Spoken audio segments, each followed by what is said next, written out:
picking my England 11 for the first game against Iran in the group stage. The first item on the agenda is the obvious one, really. What shape of the team we're going to go with.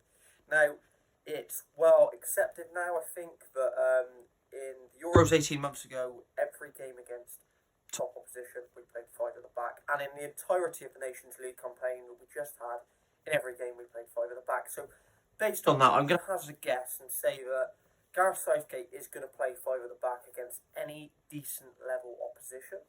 So that's one of the first things to recognise, is that is going to be the case throughout the tournament.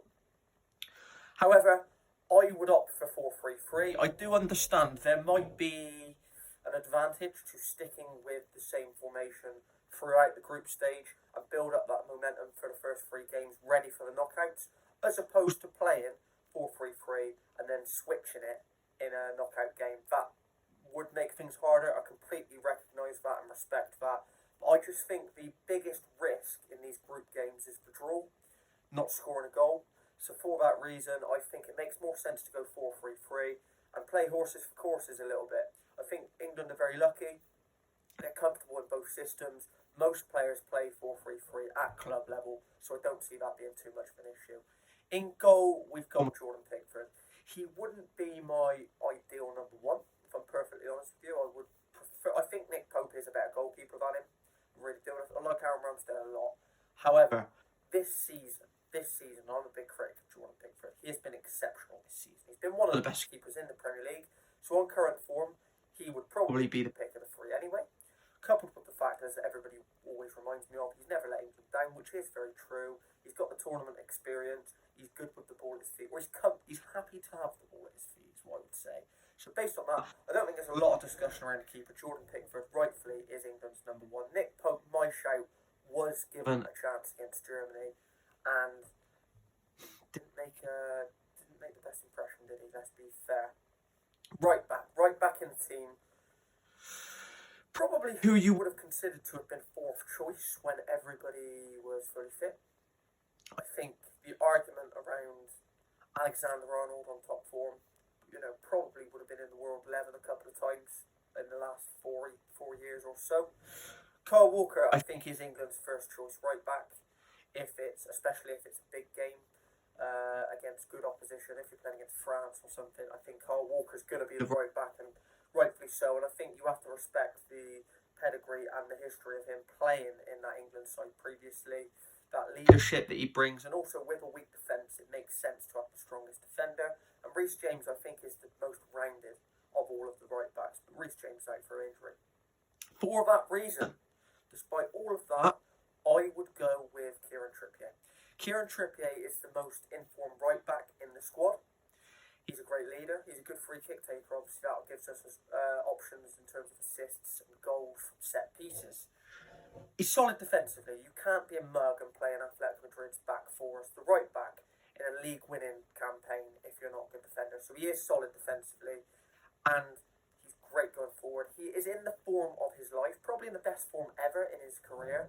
And for that reason, I think form is so important in these international tournaments. Kieran Trippier, for me, absolutely has to start. And I would consider him in my head to be one of the leadership group within that England squad. So that brings me on to the centre-backs. The obvious centre-back that will start for absolutely everybody is John Stones. So let's pick him first. You pick him on the right centre-back, just alongside Trippier. And yeah, he's always going to start. He is probably our best defender. He's not always playing for Man City, but when he does, he's playing well. He's obviously played a lot of right-back for Man City, so playing him on that right-hand side with Trippier makes a lot of sense. So he's always going to start, there's no doubt about that. The question then comes down to, you could ask, who is England's second best centre-back right now?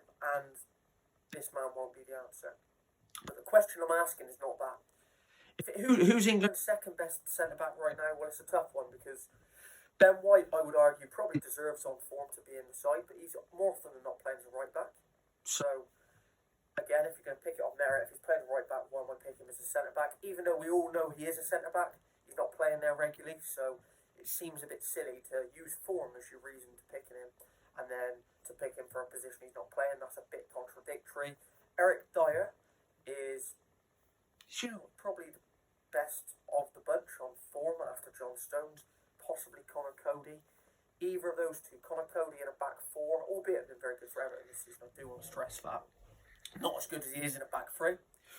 Eric Dyer is pretty much the same, I'd say, actually, and Eric Dyer I always feel like he's got a mistake in him. So despite the fact he's probably the fifth choice, fourth choice, Harry Maguire, I think, is the answer.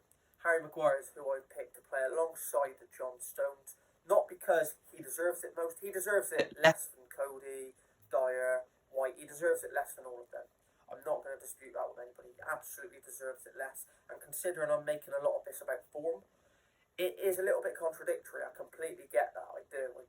But the question and the basis for picking him is I'm picking John Stones as the number one, and I am picking the partner that I think complements John Stones best, which is a physically dominating defender that is great in the air. Also, in these three group games, especially, let's just talk about Iran first. In the Iran game, as I've said, the risk is the draw. So I want as many goal threats on the field as I can. He is a goal threat from a set piece. If it's tight and it's 0-0 with 20 minutes to go, he might nick a goal from a corner. So there's more thinking there. He is also very good on the ball. I don't think he is as bad as people made out, but don't get me wrong, this has spiralled. And it definitely will have probably not only damaged his confidence, probably his mental health, if we're being brutally honest. So Harry Maguire is a massive call. I would pick him for Iran. However, he has to deliver. He has to deliver. The thinking for me would be I would try to rotate the side around these three group games. That's a luxury, and only if you win the first game, win the second game. Harry Maguire, for me, would not be somebody I'd rotate. Because he's lacking match practice, I'd be looking to play him in all three games if possible. However, he has no credit in the bank. One mistake, he's out.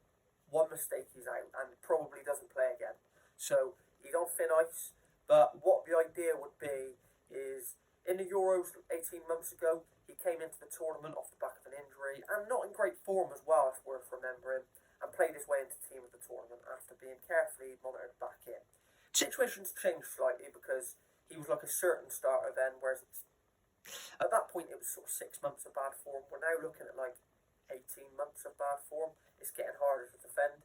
So for that reason, I play him first game. Not because of the bad form, but for the reasons I've just mentioned.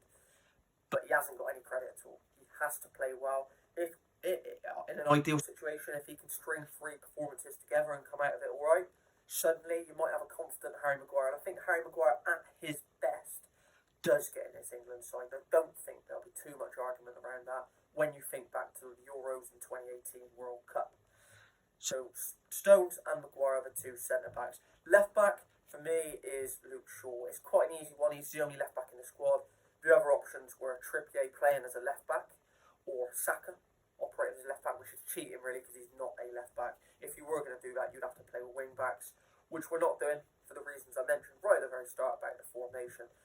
Left-footed left-back is so important. The reason the left-footed left-back is so important, you could play Trippier as left-back, he'd do a good job. And we had some comments on the channel regarding, I said about the importance of left-footed left-back, and they said about Trippier doing a Cancelo role. And why has it got to be negative? Because I said about the fact picking Trippier at left-back is a defensive choice. When we did it against Croatia, that was a defensive pick. That's why we did it. Which is true.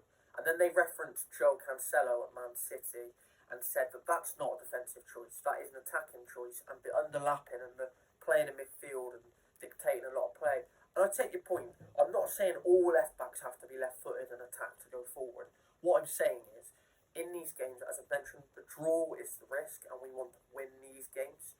So based on that reasoning, you want an attacking left-back if possible. The reason that a left-footed left-back is so important is the overlap getting forward, whereas if Trippier's doing it, he's going to be cutting back in all of the time. He's always on his right foot. Yes, I take the point about Cancelo.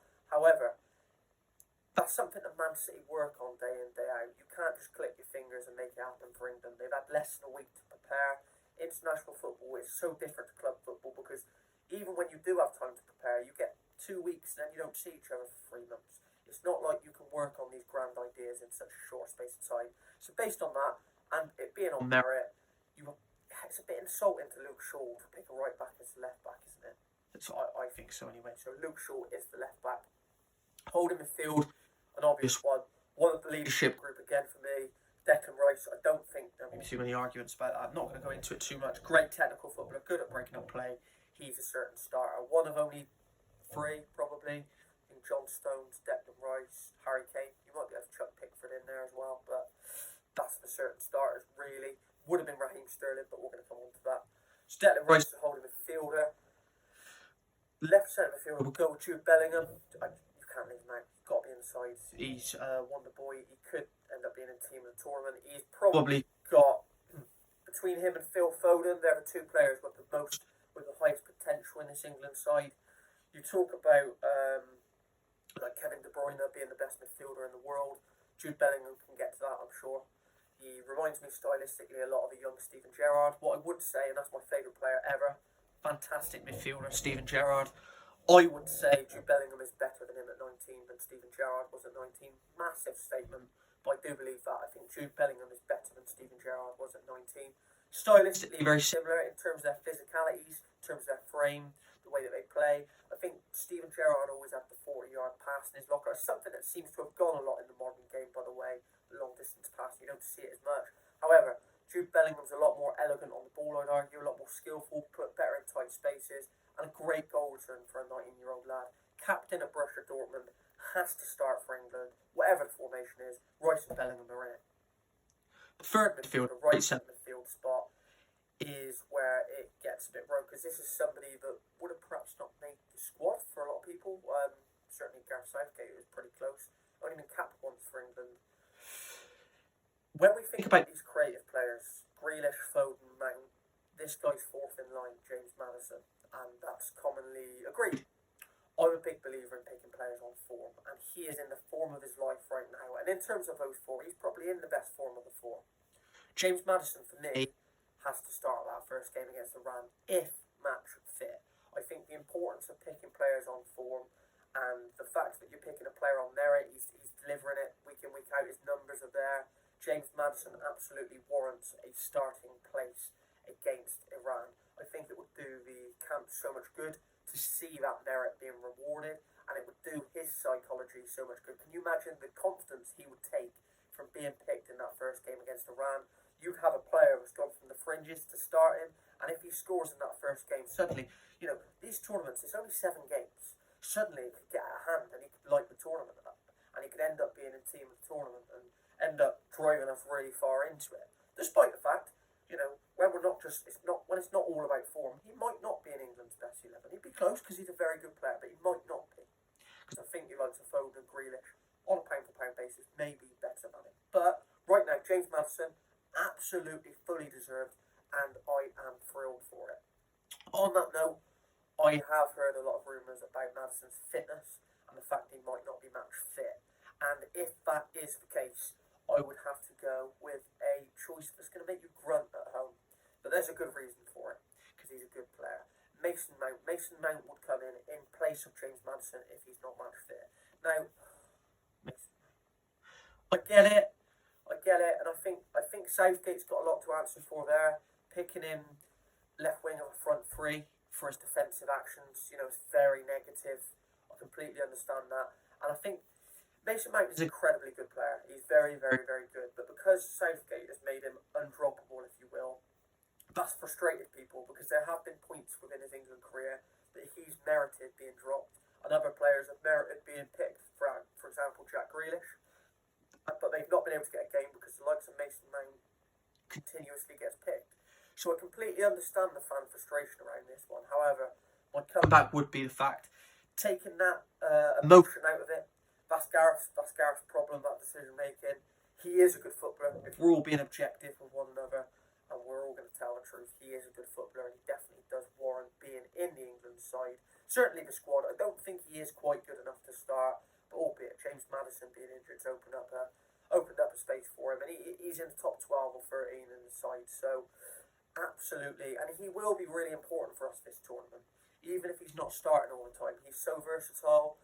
He's got so much energy. He's got so many assets to his game. I think he's a really underrated footballer. He's so rounded and definitely deserves to be in it if James Maddison is not match fit. This brings me on to right wing. Right wing, I've gone with Bukayo Saka. I just think his form at Arsenal is undeniable, really. I think he's so brave on the ball. He's so direct. He's willing to take people on. And that fresh energy, that youthful playing style, I just think would be a great asset for England in these early games against Iran. Now, I did think about Raheem Sterling. Whereabouts could I play him, right or left? Originally, thought about, I know he prefers to play on the left, but on the left, I'd pick Phil Foden. I think Foden is better on the left than he is on the right, which is unusual in this day and age. Most players are better at cutting in and shooting. Foden seems to be more comfortable on the left. So the reason that I picked Foden on the left, I feel like on the right, he comes inside too often and narrows the pitch. Whereas on that left, he is quite quick, Phil Foden. He's deceivingly quick. He's not Sterling, Rashford or Saka, but he is still deceivingly quick. And on that left, you can make runs in behind the fullback and still be on your left foot and make that pitch wider. So I think his pace is better expressed on the left-hand side. England are not Man City, but I do think with Phil Foden, he does play better on the left more often for some reason. So for that reason, I pick him on the left-hand side. That was always going to happen. He was always going to play. So because he's on the left, and on the right-hand side was always between Saka and Sterling. I know Sterling does prefer the left, but I just think on current form, Bukayo Saka has to start. I do want to make it clear with Raheem Sterling, he's always been in my best 11. And if we were playing a knockout game against Brazil, Germany, France, I think I'd probably still pick Sterling, to be honest. The only reason I'm not is because I think form, he's not been great since he's gone to Chelsea. And then before the Euros, there was the time he wasn't being picked at Man City. This is the second stage of him being questioned of being in the team. I would, like I said, in my best side against the best teams, I would still back him. I really, really would. I think he's a top player. But I think it's such an important message to send out about picking players on merit. And you've got the opportunity to pick Foden and Saka, who both completely deserve to be in it, very youthful. And obviously Harry Kane, captain, striker. But what that will do is that doesn't mean to Raheem Sterling you're not in the best 11. That doesn't mean you won't be picked. I'm not talking premeditated decisions, but if things go the way I'd like them to, you'd hope that we beat Iran. I would pick Sterling in that second game. And the beauty of that, if you could pick, say, Sterling and Rashford, for example, in that second game, and if you win the first game, say 2-0, you've got the opportunity to make some changes in that second game. Because I think that quite often teams win the first two and then make all the changes in the third game. And I think I understand it completely. Of course I do. You shouldn't take risks at a tournament. I'm not trying to play with fire. I get it, I do. But when you pick the same 11 twice, you win both games, then you completely change the 11 for the third game. Everybody who's playing knows that they're the B team, and I think that does something psychologically. You can sit at home and say it doesn't, but I've been in that position in football, and look, they're human beings. They're not stupid. They'll know that, this means I'm not in the best team. Some of them it won't affect. You like Henderson and Cody, I don't think it'll bother them, really don't. But you like Sterling and Rashford and if Foden and Grealish, they'll know that they're in the B team if this is the case.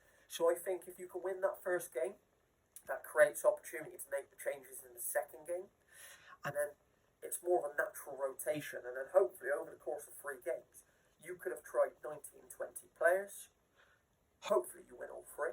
We've got a good group to be able to do that, and then let's say that in the first game Foden and Saka play well. In the second game, let's say that Rashford and Sterling play well. For that third game, they're all fighting for places. They're all in good form. They're all happy. They're all buzzing. And that's exactly what we want to see going into the World Cup knockout games. The striker, as I said, is Harry Kane. He's the captain, so there's absolutely no question or even justification for that one. All I would say is I thought Ivan Toney should have been the backup striker.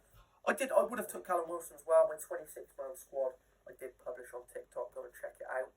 But that is my team for the first game and my reasons why for in each position. So I've gone with Pickford in goal, Trippier at right back, Stones and Maguire at centre backs, Luke Shaw at left back, holding midfielder Declan Rice, right centre midfielder James Maddison or Mason Mount if not fit, left centre midfielder Jude Bellingham, right winger Bukayo Saka, striker Harry Kane, and left winger Phil Foden. Thanks very much for listening, guys. Make sure you comment what you think of my side and my reasonings below.